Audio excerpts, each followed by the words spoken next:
प्यारे मित्रों, आप सभी का स्वागत है अपने इस YouTube channel Monu online education में। तो हम लोग बाबू बायोलॉजी का क्लास पढ़ रहे थे। तो बायोलॉजी के क्लास में हम लोग पहला चैप्टर जो हम लोग को पढ़ना था जीवों में जनन, वो हम लोग पढ़ रहे थे। उसमें हम लोग आज पढ़ेंगे कि अलैंगिक जनन की विधियाँ। पिछले क्लास में हम लोग लैंगिक जनन, अलैंगिक जनन पढ़ लिए थे और लैंगिक जनन और अलैंगिक जनन में दोनों में अंतर हम लोग पढ़ लिए थे।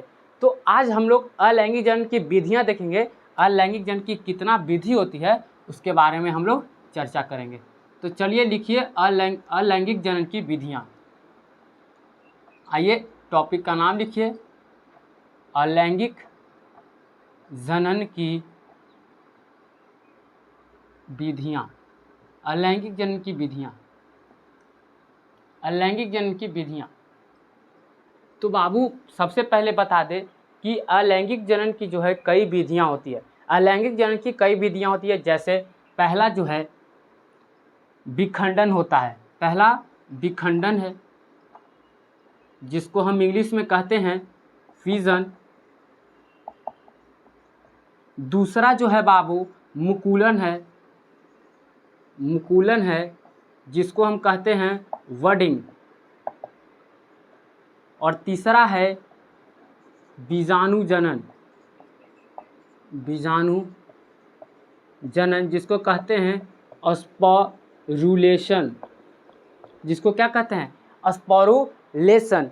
अगला है पुनरुद्भवन। चौथा है बाबू पुनरुद्भवन। अगला क्या है? अगला जो है वो क्या है? पुनरुद्भवन है। इसका इंग्लिश होता है REGENERATION, रेग्रेनेशन होता है। इसका इंग्लिश क्या होता है? रेग्रेनेशन।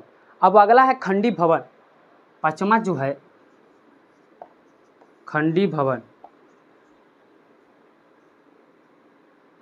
खंडी भवन। अगला जो है बाबू क्या है? खंडी भवन, जिसको इंग्लिश में कहते हैं फ्रेगमेंटेशन।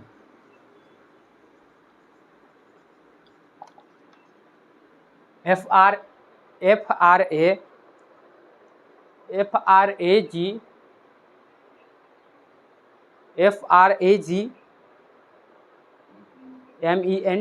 ठीक है। अब छठा जो है बाबू कायिक प्रवर्धन। कायिक प्रवर्धन, छठा क्या है? कायिक प्रवर्धन, जिसको इंग्लिश में कहते हैं वेजिटेटिव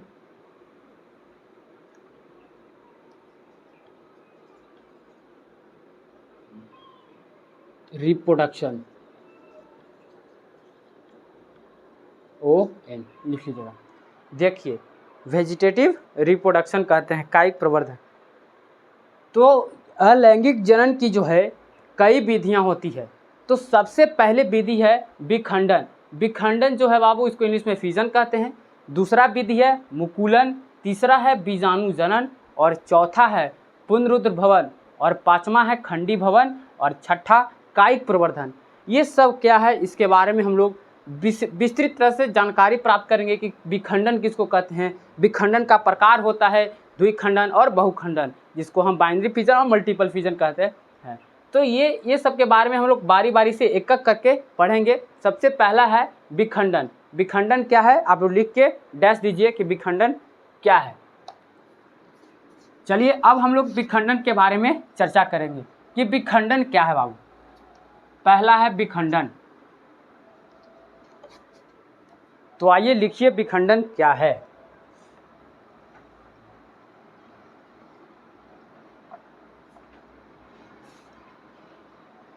विखंडन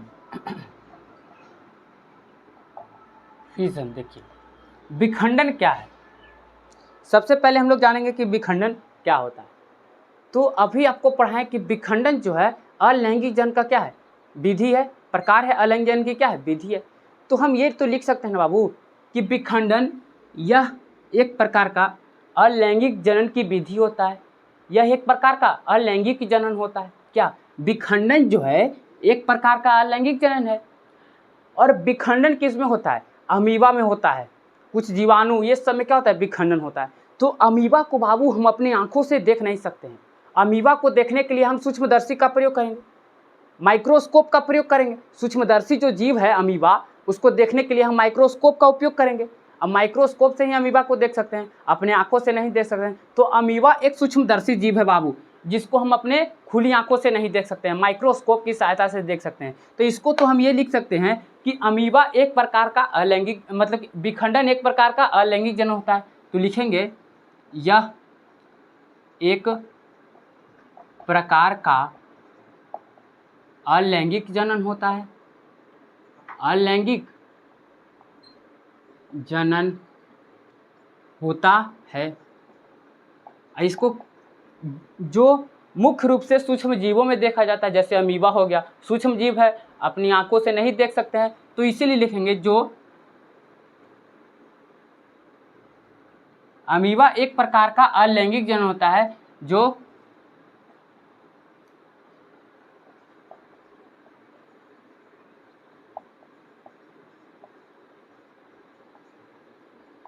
मुख्य रूप से सूक्ष्म जीवों में देखा जाता है बाबू, जो मुख्य रूप से सूक्ष्म जीवों में देखा जाता है। देखिए अमीबा जो है एक प्रकार का अलैंगिक जनन होता है। अमीबा में क्या होता है? अलैंगिक जनन होता है। और यह एक प्रकार का जो विखंडन है अलैंगिक जनन होता है, जो मुख्य रूप से सूक्ष्म जीवों में देखा जाता है, जैसे अमीबा हो गया, जीवाणु हो गया, ये सब सूक्ष्म जीवों में देखा जाता है। अब अमीबा क्या है, मतलब विखंडन क्या है, वो हम चर्चा करेंगे। तो देखिए विखंडन क्या है आराम से समझिए। यहाँ पे हम एक शब्द यूज करेंगे इसका डिफिनेशन में। जब अमीबा को लगता है बाबू कि अब हम नए संतति जीव का निर्माण करेंगे, जब अमीबा को लगता है कि अब हम नए जीव का निर्माण करेंगे, उसको विखंडन कहेंगे। तो क्या हम ये लिखेंगे जब अमीबा को लगता है? ये नहीं लिखेंगे। जब अमीबा को लगता है कि अब नए संतति जीव का निर्माण करेंगे, उसको विखंडन कहेंगे, ऐसा नहीं लिखेंगे। लिखेंगे कि इसके अंतर्गत जनक जीव वृद्धि चरण सीमा तक पहुंच जाता है। कि कहाँ पे ये वर्ड यूज करेंगे?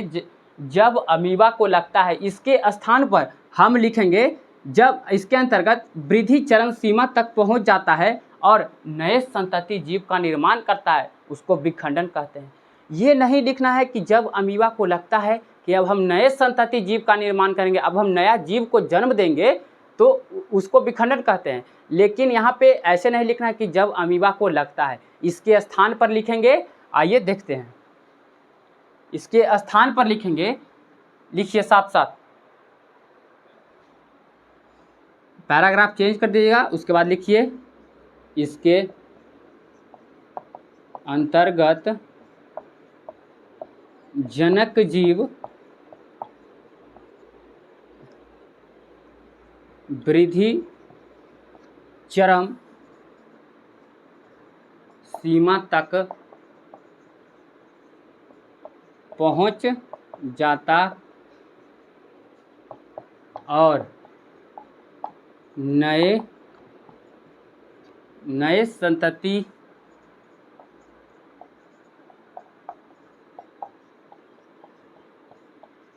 निर्माण करते हैं, उसे विखंडन कहते हैं। उसे क्या कहते हैं भाई? विखंडन कहते हैं, उसे विखंडन कहते हैं। देखिए यहाँ पे कहा गया है कि इसके अंतर्गत जनक जीव वृद्धि चरण सीमा तक पहुंच जाता है। वृद्धि चरण सीमा मतलब जब अमीबा को लगता है कि हम नए संतति जीव का निर्माण करेंगे, उसी के स्थान पर वृद्धि चरण सीमा शब्द का उपयोग करेंगे। इसके अंतर्गत जनक जीव वृद्धि चरण सीमा तक पहुंच जाता है, वृद्धि चरण सीमा तक पहुंच जाता है और नए संतति जीव का निर्माण करता है, उसको विखंडन कहते हैं। सिंपल सा बात है, विखंडन हो गया क्लियर। देखिए विखंडन क्या है? विखंडन जो है एक प्रकार का अलैंगिक जनन होता है। अभी बताएं कि विखंडन जो है अलैंगिक जनन की क्या होती है? विधि होती है। तो लिखेंगे कि विखंडन एक प्रकार का अलैंगिक जनन की विधि होता है, जो मुख्य रूप से सूक्ष्म जीवों में देखा जाता है। और इसके आगे लिखेंगे इसके अंतर्गत जनक जीव वृद्धि चरम सीमा तक पहुंच जाता है। आपको बार बार बता रहे हैं कि वृद्धि चरम सीमा किस लिए यूज किए हैं? क्योंकि जब अमीबा को लगेगा कि अब हम नए संतति जीव का निर्माण करेंगे, तो उसको हम विखंडन कहेंगे। लेकिन यहाँ पे ऐसे तो नहीं लिखाएगा कि जब अमीबा को लगता है कि अब हम नए संतति जीव का निर्माण करेंगे, ये नहीं लिख सकते हैं। उसके जगह पर यह वर्ड यूज किया गया है, जनक जीव वृद्धि चरम सीमा तक पहुँच जाता है। इसके अंतर्गत, किसके अंतर्गत? विखंडन के अंतर्गत जनक जीव जो है वृद्धि चरम सीमा तक पहुँच जाता है और नए संतति जीव का निर्माण करता है, उसे विखंडन कहते हैं। तो यहाँ तक बाबू आपका विखंडन क्या है? क्लियर हो गया। विखंडन क्या है? क्लियर हो गया। अब इसका कुछ एग्जाम्पल यहीं पे देख लेते हैं। यहीं पे एग्जाम्पल दे दीजिए, नीचे जगह नहीं है, यहीं पे एग्जाम्पल दे दीजिए। अमीबा हो गया, अमीबा हो गया, कुछ जीवाणु हो गया, अमीबा और कुछ जीवाणु। इसके नीचे एग्जाम्पल दीजिएगा, अमीबा है, कुछ जीवाणु हो गया। ये क्या है? विखंडन आपका क्लियर है। अब बाबू विखंडन का भी प्रकार होता है, समझे? विखंडन का भी प्रकार होता है, एक द्विखंडन होता है, एक बहुखंडन होता है। तो पहले इतना आप लोग नोट कीजिए, उसके बाद चलेंगे कि विखंडन कितने प्रकार के होते हैं। चलिए यहाँ तक आप लोग आराम से नोट कीजिए। कहीं भी आपको कहीं दिक्कत हो तो आप ज़रूर कमेंट कीजिए। आपको वीडियो पसंद आएगा, ज़रूर आप लोग लाइक, वीडियो चैनल को सब्सक्राइब ज़रूर करें। और आपको कहीं भी समझ में नहीं आया, आप ज़रूर पूछिए कि यहाँ समझ में हमको नहीं आया। चलिए अब हम आगे चलेंगे बाबू, अब आगे चर्चा करेंगे। अब यहाँ पे देखिए, विखंडन दो प्रकार के होता है। विखंडन कितने प्रकार के होता है बाबू? विखंडन जो है दो प्रकार का होता है। पहले तो चलिए लिखिए, पहले यहाँ विखंडन दो प्रकार का होता है। विखंडन मुख्यतः दो प्रकार का होता है। पहला लिखिए द्विखंडन, जिसको इंग्लिश में कहते हैं बाइनरी फ्यूजन।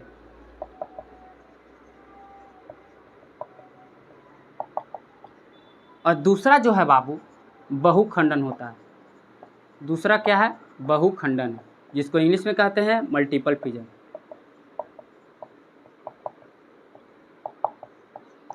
देखिए विखंडन अभी आपको समझाएं कि विखंडन क्या है। विखंडन अलैंगिक जनन की क्या है? विधि होता है। और विखंडन जो है बाबू मुख्यतः दो प्रकार का होता है। विखंडन दो प्रकार का होता है, एक द्विखंडन होता है जिसको इंग्लिश में कहते हैं बाइनरी फ्यूजन, और एक बहुखंडन होता है जिसको इंग्लिश में कहते हैं मल्टीपल फ्यूजन। तो पहले हम लोग द्विखंडन को देखेंगे कि द्विखंडन क्या है, उसके बाद हम लोग बहुखंडन को देखेंगे। तो चलिए आप लोग ये इसको नोट कीजिए, उसके बाद चलिए जल्दी से नोट कीजिए। चलिए अब चलेंगे बाबू कि विखंडन किसको कहते हैं। यहाँ तक आप लोग जल्दी से नोट कर लीजिए, उसके बाद हम विखंडन का प्रकार में पहले हम द्विखंडन को देखेंगे कि द्विखंडन क्या है।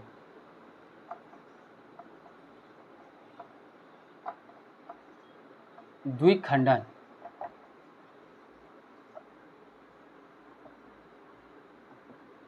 बाइनरी फ्यूजन, इसको इंग्लिश में क्या कहते हैं? Binary fusion.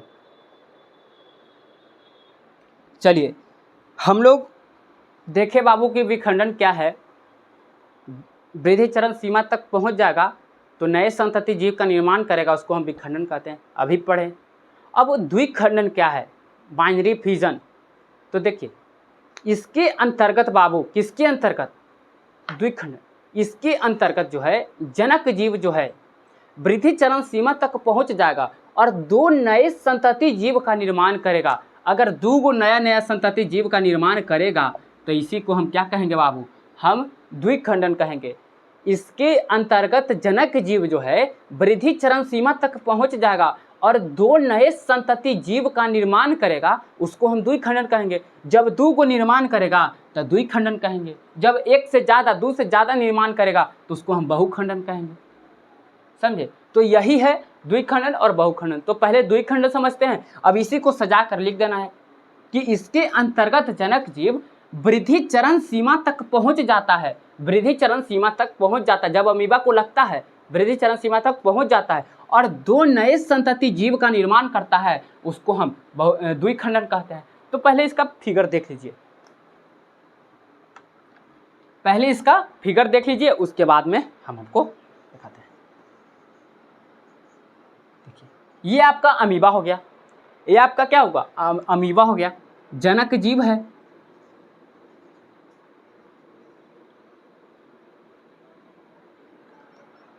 जनक जीव है बाबू, ये आपका क्या हुआ, अमीबा हुआ, जनक जीव है। जब इसका केंद्रक में विभाजन करेंगे बाबू, जब इसको केंद्रक में विभाजन करेंगे, जब इसका केंद्रक में अगर विभाजन करेंगे,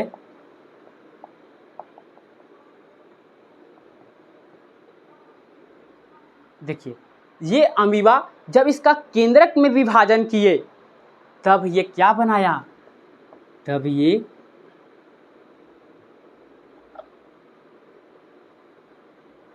उसके बाद बाबू दो संतति जीव का निर्माण किया। क्या किया, दो संतति जीव का निर्माण किया।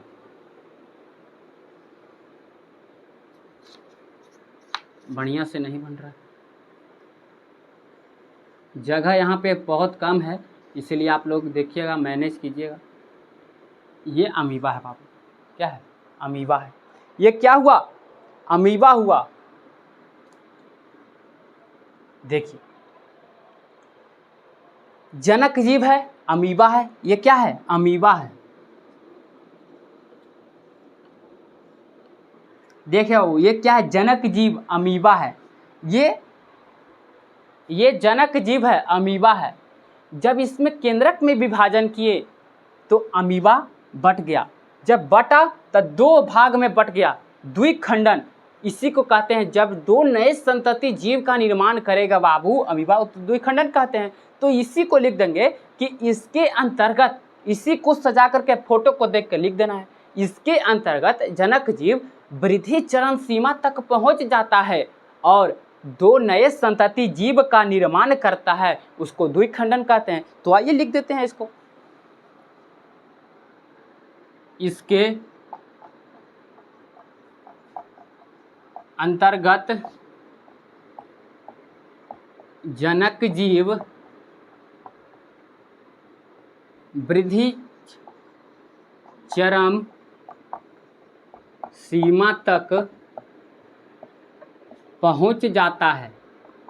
जाता है और दो नए संतति जीव का निर्माण करता है, तो उसे द्विखंडन कहते हैं। उसे क्या कहते हैं बाबू, द्विखंडन कहते हैं। बात हो गया क्लियर। देखिए द्विखंडन क्या है, इसके अंतर्गत जनक जीव जो है वृद्धि चरम सीमा तक पहुंच जाता है और दो नए संतति जीव का क्या करेगा, निर्माण करेगा। देखिए अमीबा हुआ, जब इसमें केंद्रक में विभाजन किए तो दो भाग में बट गया, एक ये अमीबा और एक ये अमीबा हो गया। तो इसी को आप लोग फोटो के साथ इसको नोट कर लीजिएगा, अमीबा है ये, जगह नहीं मिला। तो यहाँ ये आपका द्विखंडन कंप्लीट हुआ। अब इसके आगे चलेंगे, बहुखंडन क्या है इसके बारे में हम लोग चर्चा करेंगे। तो पहले यहाँ तक आप लोग नोट कीजिए, द्विखंडन समाप्त हुआ। चलिए अब हम लोग बहुखंडन के बारे में चर्चा करेंगे। बहुखंडन क्या है,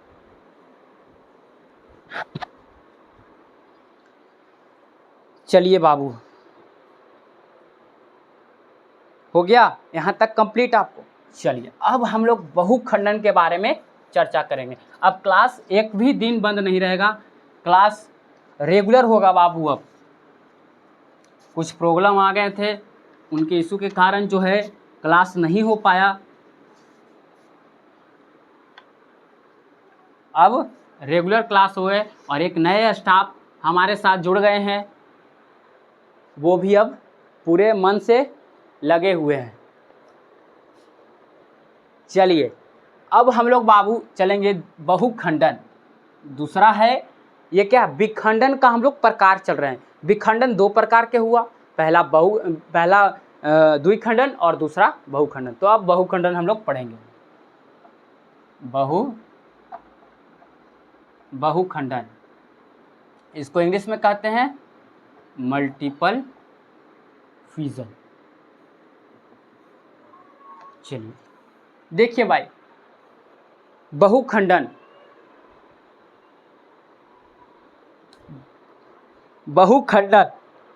चलिए मल्टीपल फिजन, चलिए अब हम लोग चर्चा करते हैं। देखिए हम लोग अभी द्विखंडन के बारे में चर्चा किए, अब हम लोग बहुखंडन के बारे में चर्चा करेंगे। बहुखंडन क्या है, पहले आइए आपको फोटो समझा देते हैं, उसके बाद हम आपको लिखवा देंगे।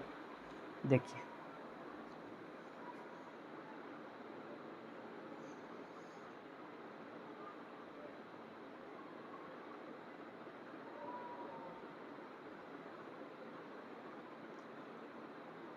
जिस तरह से फोटो पार रहे हैं उसी तरह से आप लोग को फोटो पारना है, ठीक है ना बाबू।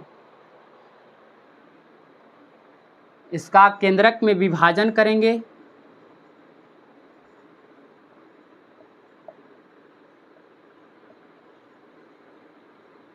ये केंद्रक में जब इसका विभाजन किए, ये क्या हुआ, शिष्ट, इसका नाम है शिष्ट या पुटक। इसका नाम क्या है, शिष्ट या पुटक। और इसके बाद फिर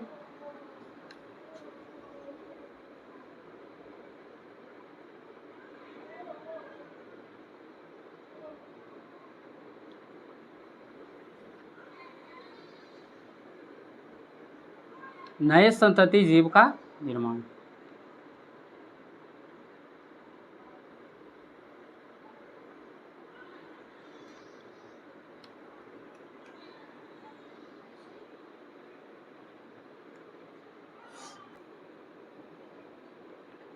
चलिए जैसे जैसे आप लोग को फिगर पार रहे हैं बाबू, आप लोग पारते जाइए।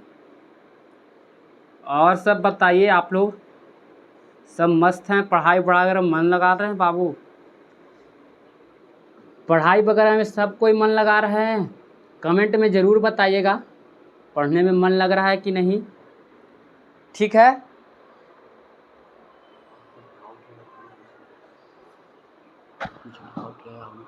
चलिए यहाँ तक इसको बहुखंडन है बाबू, मल्टीपल फिजन। मल्टीपल फिजन लिखने जगह यहाँ पे नहीं है। देखिए बहुखंडन क्या है, बहुखंडन क्या चर्चा करेंगे। देखिए ये अमीबा है बाबू।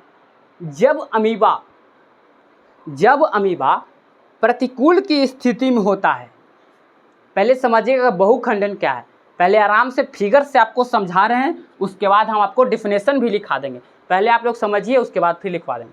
देखिए जब अमीबा जो है प्रतिकूल की स्थिति में होता है तो अपने आप को गोलाकार संरचना बनाता है, अपने आप को क्या करता है, गोलाकार संरचना बना लेता है, समझे।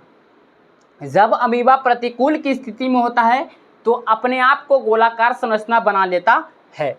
यहाँ तक कहीं कोई प्रकार का दिक्कत नहीं होना चाहिए। और इसके बाद क्या करता है बाबू, अपने शरीर के चारों ओर प्रोटीन का कड़ी लेप चढ़ा लेता है, जिसे शिष्ट या पुटक कहते हैं। इसे क्या कहते हैं, इसी को ये कड़ी लेप चढ़ा लेता है। ये जो है बाहर वाली जो लाइन देख रहे हैं, शिष्ट या पुटक कहते हैं इसको। ये कड़ी लेप चढ़ा लेता है अपने शरीर के। जब अमीबा प्रतिकूल की स्थिति में होगा तो अपने शरीर को गोलाकार संरचना बना लेता है और अपने शरीर के चारों ओर प्रोटीन का कड़ी लेप चढ़ा लेता है, जिसे शिष्ट या पुटक कहते हैं, समझे। और इसमें लगातार केंद्रक में जब विभाजन होता है बाबू, इसके केंद्रक में विभाजन जो होता है तो शिष्ट या पुटक जो है फट जाता है। जब इसके केंद्रक में लगातार विभाजन होगा तो ये शिष्ट, ये पुटक देख रहा है, ये क्या होगा, फट जाएगा। और जब फटेगा तो अनेकों नए संतति जीव का निर्माण होता है, उसी को हम बहुखंडन कहते हैं। देखिए जब शिष्ट या पुटक फटा तो इसमें बहुखंडन, बहुत सारे जीव का निर्माण हुआ, उसी को बहुखंडन कहते हैं। यहाँ पे देखिए बहुत सारे जीव का निर्माण हुआ। जब ये शिष्ट या पुटक जो है फट गया तो बहुखंडन यहाँ पे निर्माण हुआ, बहुत सारे जीव का निर्माण हुआ, इसी को बहुखंडन कहते हैं। तो यहाँ पे एक बार और समझिए, पहले बढ़िया से एक बार और समझ लीजिए, उसके बाद लिखिएगा। देखिए, जब अमीबा प्रतिकूल की स्थिति में होता है बाबू, जब अमीबा प्रतिकूल की स्थिति में होता है तो अपने आप को गोलाकार संरचना बनाता है। ये अपने आप को क्या करता है? गोलाकार संरचना बनाता है, और गोलाकार संरचना बनाकर अपने शरीर के चारों ओर प्रोटीन का कड़ी लेप चढ़ा लेता है, जिसे क्या कहते हैं? सिस्ट या पुटक। प्रोटीन का कड़ी लेप चढ़ा लेता है, जिसे कहते हैं सिस्ट या पुटक। और इसमें लगातार केंद्रक में विभाजन होता है। और जब अमीबा अनुकूल की स्थिति में होता है, तो जब अमीबा अनुकूल की स्थिति में होता है बाबू, तो सिस्ट या पुटक क्या होता है? फट जाता है। सिस्ट पुटक क्या होता है? फट जाता है, जिससे अनेकों संतति जीव का निर्माण होता है, उसे बहुखंडन कहते हैं। तो आइए पहले, ये बहुत बड़ा है, हम आपको बोलते हैं, आप लोग लिखिए। चलिए, ये पहले आप लोग लिख लीजिए, उसके बाद फिगर नीचे पार लीजिएगा। तो लिखिए बहुखंडन, मल्टीपल फिजन लिख के आप लोग डैश दीजिए क्या है। लिखिए, यहाँ पे बोर्ड पे नहीं लिखाएगा, बहुत बड़ा है, बोर्ड छोटा है, तो इसके लिए हम बोल दे रहे हैं, आप लोग कॉपी में नोट कर लीजिए। देखिए बहुखंडन क्या है बाबू, ध्यान रखिएगा। लिखिए, जब अमीबा पहले आपको यहाँ पे समझाएं। लिखिए, जब अमीबा प्रतिकूल की स्थिति में होता है तो अपने आप को गोलाकार संरचना बना लेता है, अपने आप को गोलाकार संरचना बना लेता है, और अपने शरीर के चारों ओर प्रोटीन का कड़ी लेप चढ़ा लेता है, जिसे सिस्ट या पुटक कहते हैं। एक बार फिर से बोल रहे हैं, जब अमीबा प्रतिकूल की स्थिति में होता है तो अपने आप को गोलाकार संरचना बना लेता है, और अपने शरीर के चारों ओर प्रोटीन का कड़ी लेप चढ़ा लेता है, जिसे सिस्ट या पुटक कहते हैं। जिसे क्या कहते हैं? सिस्ट या पुटक कहते हैं, समझे? जिसे सिस्ट या पुटक कहते हैं। और इसके अंदर केंद्रक में लगातार विभाजन होता है, इसके अंदर केंद्रक में लगातार विभाजन होता है। और जब अमीबा अनुकूल की स्थिति में होता है तो सिस्ट या पुटक फट जाता है। जब अमीबा अनुकूल की स्थिति में होता है तो सिस्ट या पुटक फट जाता है, जिससे अनेकों नए संतति जीव का निर्माण होता है, जिसे बहुखंडन कहते हैं। जिससे अनेकों नए संतति जीव का निर्माण होता है, उसे बहुखंडन कहते हैं। और फिगर आप लोग नोट कर लीजिए, यहाँ पूरा आप फिगर जैसे जैसे लिखा गया है वैसे आप लोग इसको नोट कर लीजिए। इसके बाद हम लोग आगे चर्चा करेंगे।